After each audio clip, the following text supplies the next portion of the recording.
Welcome to this week's episode of the Jewish Diaspora Report. On this week's episode, we speak to the online pro-Israel and pro-Jewish activist Judean First about her work combating anti-Israel hate online and why the Jewish community needs to stand up against online hate. Let's get started.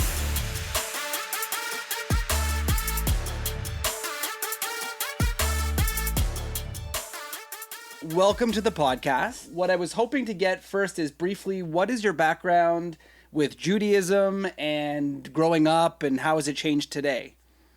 So it's a difficult question, to be honest. So I'm going to keep it brief. But when I was younger, we were a part of a community and we're attending synagogue, doing all the traditions, holidays. So my mom was a victim of the ringworm scandal in Israel in the 1950s and was constantly going in for brain tumor operations.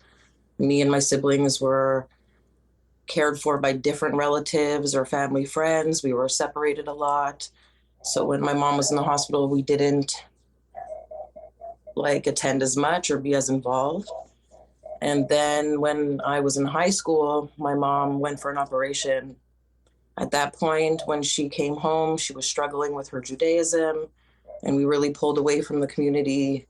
We still celebrated holidays and traditions at home, but it was different. So my whole teenage life was like that until I had my son at 22. When I had my son, I went back to the community, attending synagogue, and practicing all the holidays, traditions, everything like that. And then I moved a year ago. So for the past year, I've kind of been doing my own thing in my home.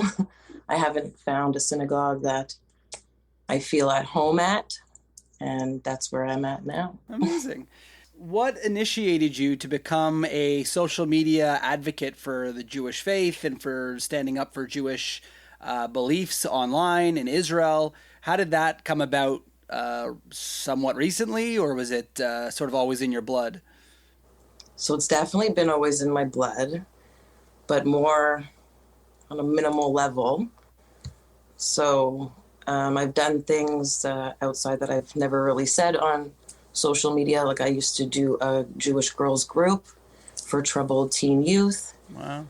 At a high school, I was doing that for about 2 years. So that was before I ever even went on social media at all.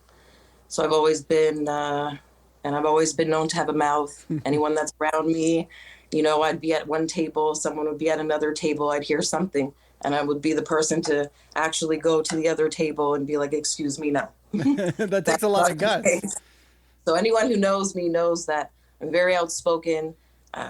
It's hard for me to be quiet. My nickname growing up was Mouth for a reason. And, but at the same time, I've always been very private. Amazing. My family as well. So we're not people that want to be in the spotlight or seen or, the world knows who we are. It's not the goal. So what changed from going from private, not quiet in the sense of when you're around you're very vocal about your views, but then to go from private to very, very public, you are putting yourself out there with a huge target, as we'll talk about later. Mm-hmm. So what made that change? What made you say, you know what, I'm going public with this? So the truth is I had lost my mind for a week. Even again, people in my personal life would say at that point, I don't know what happened to her. It was when the war really broke out in the Israeli-Palestinian conflict.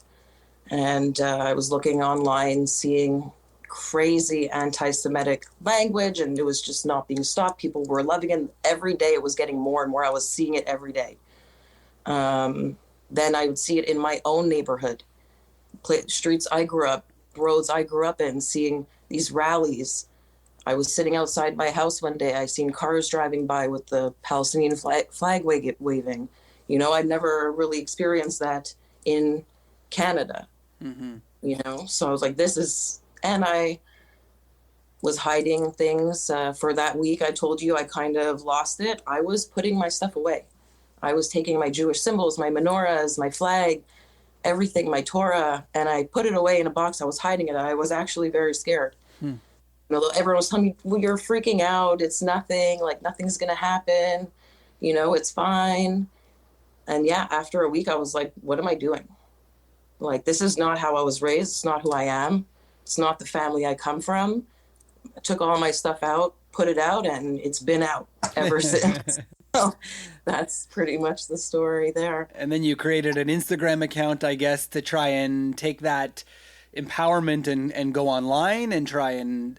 So for me, everyone has different perspectives, experiences. I seen the biggest problem on Instagram. When I was looking around everywhere, what I saw on Instagram, it really took my breath away. And I seen the outnumbering of so many pro-Palestinians and so little few Jews who are actually, there was Jewish accounts that were speaking, but not really saying the truth. And I was just looking for anyone or someone to just say, this is what it is, and we're going to say it. And we're not going to tiptoe around it or agree with a false narrative just to keep peace. Like, let's actually rock this boat. Because if we don't rock this boat, we know how the waves hit us. And they don't wait around. Yeah. And my father's a historian. I grew up learning history and had my own fascination with it. All history, not just Jewish history, but I, more in the last 10 years, really took a liking to the Jewish history. And yeah, just knowing the history, seeing where we came from, where we are now, knowing my family was personally involved in reclaiming our indigenous homeland. And I know what they went through. So most of them are not here anymore. And I just feel like it's my duty and all of our duty to continue what they fought for so long and so hard. Yeah. To let that all go. And for me to see also Jewish people online totally disconnected from that, it's hurtful personally.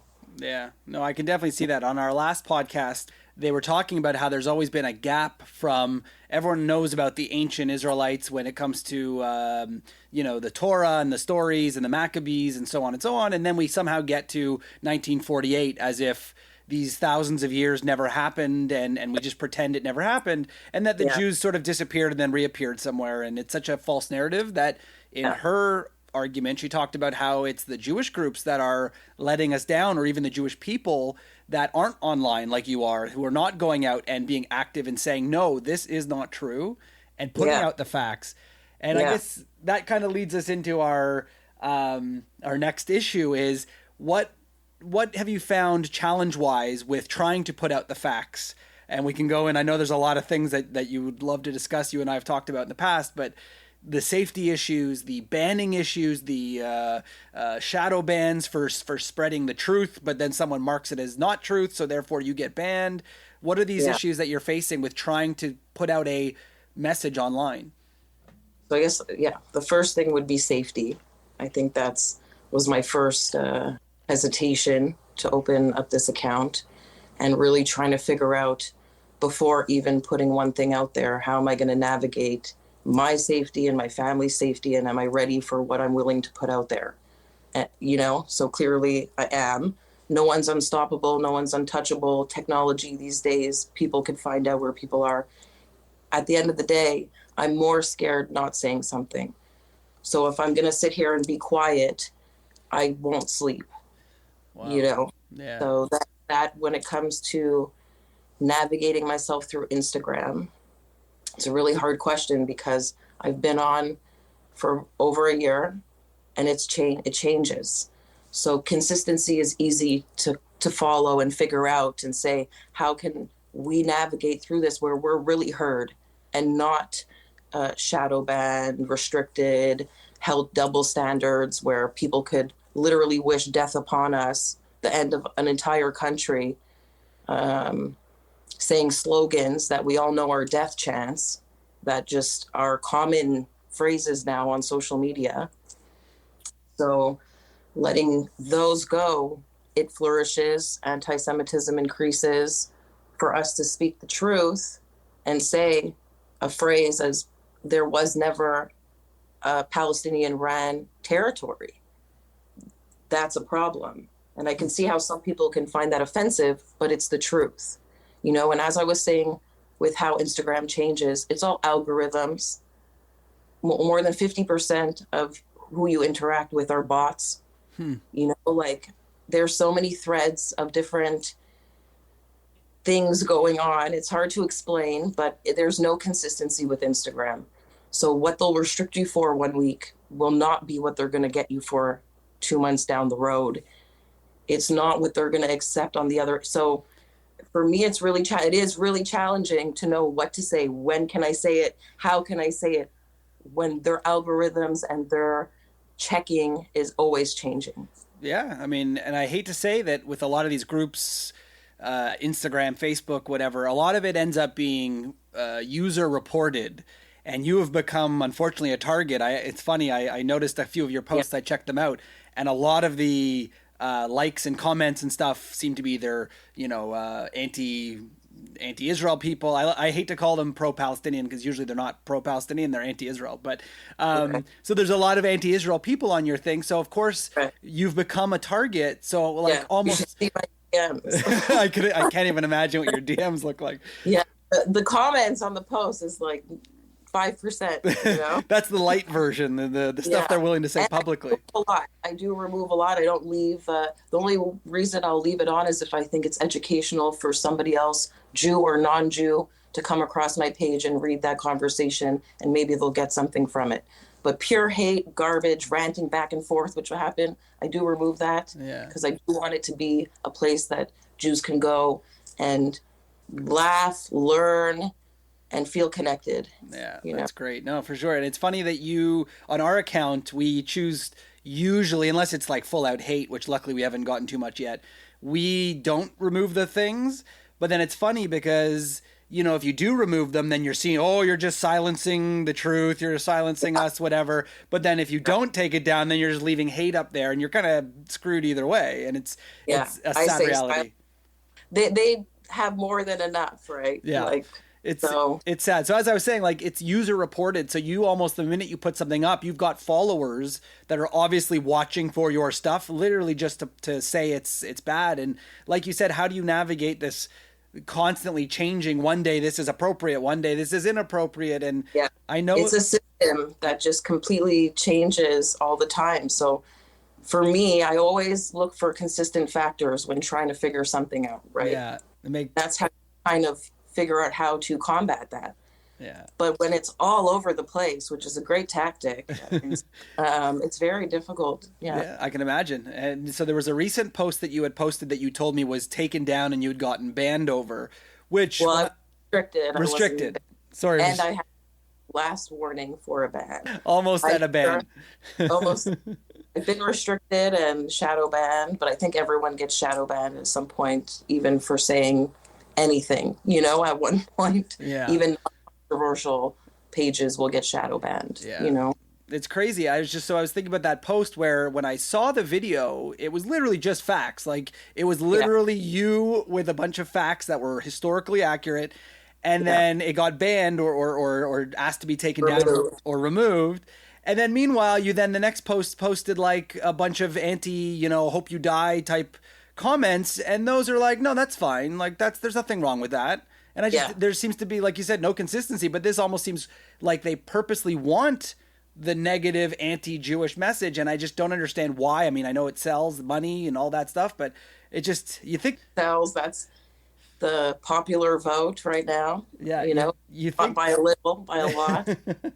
It's really sad because you know what I hate? I guess in the end, once now we start to stand up like you're doing and other activists are doing, telling the truth, maybe, it won't be so easy to get away with all of these things that they're hiding of, like, let's ban all the people who say the truth. But do you think, and in your role as a social media activist, that social media companies or even governments or somehow higher forces should get involved in trying to monitor or come up with an official, by saying Palestine historically didn't exist as an independent country apparently gets you banned, but saying Israel should now currently not exist is totally fine. That's political statements. So should there be someone looking into this stuff more than just these algorithms? 100%. For sure. From day one. Like, if you're going to open up a platform to this capacity with this much connection, you have to. And they are doing it with other races, ethnicities, people. I'm not saying it doesn't happen with other groups and minorities. We do. Obviously, we see it. It's not the same, though. There is a double standard. The things, and I always replace it in my head. When I read things about African Americans, Asians, Mexicans, anybody, I always replace it with Jewish, just to see, and even me, I'm like, I feel like it's lighter because that's how society has made you feel like. But when it's another race, it's more like, oh my gosh. Yeah. So it's definitely a double standard, 100%. They should have implemented things. There's such a difference between free speech and hate speech. Yeah. Free speech, go for it. Any hate speech to anybody should be treated equally. And any Jewish person can say that they can see the double standard. Yeah. And the other end too, there's Palestinians say, oh, well, we're shadow banned, or we are restricted as well. But it's like, you're getting restricted after threatening how many Jewish people? Like real bad, and like wishing upon Hitler and wishing my whole family dead, and you should have all been burned in ovens. How many years or hundreds of Jews have you went to actually have something happen? And they're back on the next day anyway. Yeah, or they've got a second account or a third account. I mean, half the people I see that put stuff on our account that's negative have 0 posts, 2 friends or whatever. They obviously created that account. Yeah, they created that account the day before just to troll someone, which is sad. Yeah. And then meanwhile, you with an active following who want to hear your content get shadow banned and whatever for one post that someone who isn't even real says is bad. Yeah. And it comes in waves, I find. It's never like 1 or 2. When they come, they'll all report. So it's the same on both sides, that's how they get action. I honestly wonder sometimes how these people have so much time on their hands. But one thing I've always said is, back in the old days, before social media, to hear some of this anti-Israel stuff, this anti-Semitism, and it's so funny how easily they interchange it where, like you said, it was softer when you insert Jew here versus someone else. And it's because this weird anti-Israel is okay, anti-Jew is not. But then we kind of like let it cross over, because is it really bad if you say Jew? Does it mean Israel? It's this weird... But don't you find like in the last 2 years... it's really made a difference, whereas like 2 years ago it was more like we're just talking about the Zionists, not the Jews. But it is leaking over now, hardcore into it's the Jews, right? Yeah. So it always starts with another form of who we are, who they label us. Currently it's the Zionists, right? Yeah. Starts with the Zionist, and then it leaks its way and it becomes the Jew. The Zionist is a Jew. Pretty much all Jews are Zionists. Or should be anyway. So they should be. The 5% who are not are very uneducated, very detached from their history and homeland, and have no idea what's going on in the Israeli-Palestinian conflict. For sure. So I was going to say, back in the old days, when you'd hear these crazy people, talking on a street corner, you'd get maybe 5-10 people who would be willing to stand around, or maybe you put up a billboard and talk at a protest, you get a couple hundred people. But now with social media, like the reach of some of these anti-Israel groups, and sometimes even pro-Israel groups for the better, is hundreds of thousands of people. Like, this isn't the same as some crazy person on the corner of the street. We're talking, actual thousands of people looking and listening. And, if someone's saying, hey, why don't we wipe out, call a global intifada, which they've done recently. Yeah. And it's just like hundreds of thousands of people get on board just because, that person would have been crazy back in the day, but now it's fine. Yeah, it's insane when, we're labeled as what we are. People are desensitized, and it's been many, many years that society, government, leaders have desensitized people to Jewish suffering, and it is a component of why is that we do rise out the ashes like nobody's business. So we have gone through horrible treatment on Earth for thousands of years. And we're very connected people. I believe we're all part of one soul. I truly do.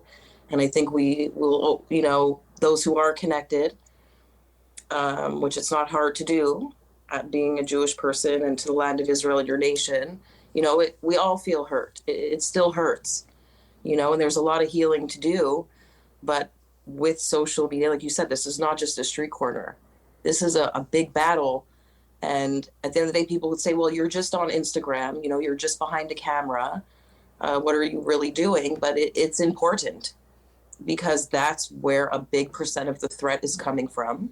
This is where the majority of misinformation is being spread and traveled to online. This is where, action needs to be called. Yes, in person, on a street corner, that as well. I'm not saying that doesn't do anything. It does. Everything does something. But Instagram and other social media platforms, it's very important to show another side when there's so much misinformation. Yeah, I agree. I think that TikTok now, with all the younger generation, you could put anything on there, misinformation, whatever, and it spreads like wildfire. It is unreal. Yeah. What do you think is maybe the future of online combating anti-Semitism? I know that you have done a lot of pro-Israel, pro-Jewish, getting the facts out. I know that the ADL, I think, is trying to scour the internet for anti-Semitism and trying to remove it as best they can, which is nearly impossible. What do you think is the future? How are we going to combat it, or at minimum just keep up with it, I guess? Such a hard question. Honestly. Yeah, I don't know. Honestly, when I think of the future and technology, I'm scared, to be honest. That's my honest answer. I think this world is leading in a dangerous direction with technology. There is some benefits to it, of course, but I think that so much darkness in the world revolves and functions through the internet, social media platforms. Where do I see anti-Semitism in the future online? Or combating it? Not good, to be honest. With the way it's going, and governments, and we're blocked, we can't see news, and there's so much control. I think anybody, not just anti-Semitism, anything anyone's doing online is going to become more difficult. I think feeling like a free person in this world, no matter where you are, is going to become more difficult in general. So I think that's going to be a challenge, but I still encourage everyone to spread the truth, because it's going to be needed more than ever. As the days go by, every voice we have is so important. Yeah. So what would you suggest to someone who might be, starting out going, look, I support Israel, I support Judaism, I don't like what I'm seeing online, but I'm a little afraid to, I don't want to identify myself as a pro-Israel person. My friends might not like me anymore. What would you say to someone like that who's maybe young and thinking about getting into the pro-Israel game online? So I would say, don't push yourself to do something that it's not you, like if it's not in you and you're not feeling that fight and that fire, don't go throw yourselves out there to the wolves. That's not a good idea. But speak up and still speak the truth and be a voice in this nation is still possible without throwing yourself in risky situations. At the end of the day, whether you advocate or you don't, it is becoming more dangerous to be a visibly Jewish person in any way, on the street, online, anywhere you're going to be. The more we stay quiet, as, rabbis in the past and Jewish leaders would tell the Jewish communities to be quiet and hide your identity, because it's only going to make it worse. Throughout history, we see time and time again, this is not a good idea. It always leads to our doors getting kicked in every single time. We have to speak up. If we don't, it will more lead to us not being safe to be outside. The more we wear our stars and we speak the truth and we spread the truth and true history, the more we shouldn't have to be scared. They want us to hide. They want us to put our identities away so we can weaken ourselves. Once we weaken ourselves and our mind that we're already defeated, then we're already defeated. You know, keep your star on, you know your true history. You don't take bullshit when you hear it, and take every opportunity that you come across to say the truth, because you could tell that one person, and that one person can tell 10, who tell 2, who tell 5. And all of a sudden, just by that one connection, you have domino effect, hundreds of people who are now going out and saying, you know what? It is Israel. And it's always been Israel. You know? That's a very good point. And I think you're right. You never know. There's an old story I heard about, it's the Chabad Lubavitch Rebbe, who was supposed to give a speech or something, and only one person showed up. And so all of his, minders said, hey, you know, there's only one person. What's the point in going? And he goes, you know what? I'm not speaking to that one person. I'm speaking to that one person, and then the next generation, and the next generation, and the next generation. Yeah. It's you know, if you impact one person, and the funny thing, I don't know how many, maybe we'll talk about this in a second, how many people have come to you and said, wow, I love what you're doing. You opened my eyes. You taught me something. But that's not only that one person, it's their children and grandchildren and friends and whatever. Have you actually received any positive, aside from the hate that you get constantly? Do you get any positive messages from people of how you've positively affected their lives? Okay. So I'm pregnant and a bit emotional, actually, but yes, I have actually got a lot, and it touches my heart every time. Already, what I've done, I'm satisfied with, if that makes sense. Like the threshold I have of like where I want to be, or what I wanted to do or what I imagined accomplishing when opening this page, I've already got there in my mind. You know, followers, likes, it's not what I'm here for. It's to spread the truth. Obviously, I do like to make people laugh as well, so I throw that in there as well. History, I love history, and I respect it, and I want to keep true history and stop watching it be rewritten before my eyes. And I know that I have changed people's lives. I've helped people reconnect to their Judaism, who were like, you know what, like, I was ashamed to be Jewish, or I was embarrassed to be Jewish. I was lying to people about my identity or hiding it. And like seeing your posts, like I feel like I want to be connected, and being Jewish actually could be for everybody. You know, everyone has this image in their head of, for example, the other day I seen a woman, I was speaking with her for 5 minutes. As we were talking, this was in my shirt, my Magen David, my Star of David. So while we were talking, I just randomly like pulled it out without even realizing. Oh, you're Jewish. I say, yes, I am. And she said, you're the first Jewish person I've ever met. And I said, okay. It's not the first time I hear that also. I'm like, okay. And she's like, yeah, you guys really are good people. And she walked away. And I was left with this thought of, you know, like, I'm one person. I am Jewish, but we come in so many different varieties. Like, don't take my encounter, and I wish I had even one more moment with her to just be like, this was one experience with one Jew. Don't take this and say, you know, because what if it would have been a bad person that she had encountered, which happens, right? So it's stereotypes, or which, oh, you guys really are good people. It was like as if she was told that we were not, but now she had met one who was a nice lady, thinking, you know, do you get what I'm saying? Yeah, totally. It makes sense, because it's true. We often find people who have never met Jewish people, but have a whole idea of what they look like, sound like, whatever. Yeah. And it's actually kind of tragic, because a lot of it's based, unfortunately, on misinformation and anti-Semitism. Yeah. It's really, really sad.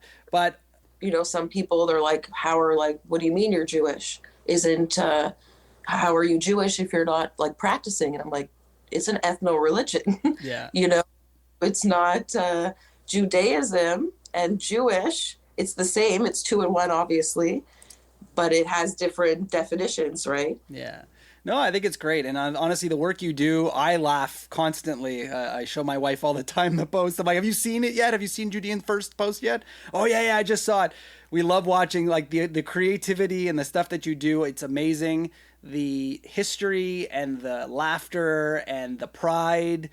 it comes through. And honestly, the stuff you're doing, we wish you nothing but the best. And we hope that you continue for a very long time entertaining us. You have to be realistic. For sure. A lot of, like I said, my DMs, there's some crazy people. And that's for everything. You go on the internet, you're taking a risk. Yeah. Even if you're a private little page and you don't post much, anyone on the internet, you're taking a risk. Might as well make it for something. For sure. And let's just hope that for some reason you don't get banned or shadow banned, or And I'll be back. Don't worry. I'll definitely be back. I'm glad to hear it. Well, thank you very much for coming and being on our podcast. We really, really appreciate it. We know that you're a fan of ours. We are huge fans of yours. And we will hopefully be talking again in the near future. Thank you for having me. This has been another episode of the Jewish Diaspora Report. Don't forget to check us out on social media at JDR.Podcast and check out some of our other episodes on your favorite podcast source. We'll see you next time.